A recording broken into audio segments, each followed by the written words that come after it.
Vous étiez proche d'eux?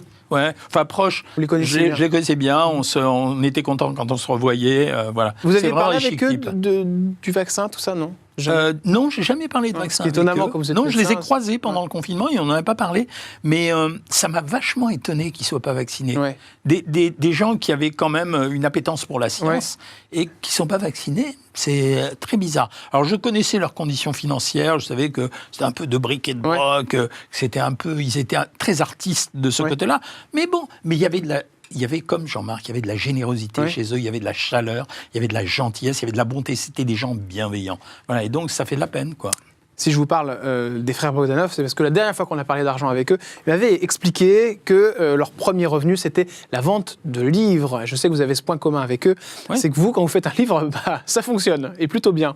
La Valoir, pour les frères Bogdanov, c'est à peu près 180 000 euros divisé par 2. Vous, Jean-Michel Cohen, quand vous sortez un livre... c'est moins que ça. C'est moins que ça, mais on est quand même dans une très belle somme, me semble-t-il. Oui, c'est 50 000 euros. Ouais. La moyenne, c'est 50 000 euros. Dès que Cohen fait un livre, toc, c'est 50 dans la poche direct. Voilà. Et après, il y a des fois où l'éditeur va s'engouinfrer 25 ou 30, et il y a des fois où l'éditeur va m'en donner 100 de plus. Quand on a écrit avec Serog les Savoirs manger, le guide des aliments, c'était un carton plein. Donc, grand best-seller. Savoir maigrir aussi a été un grand best-seller.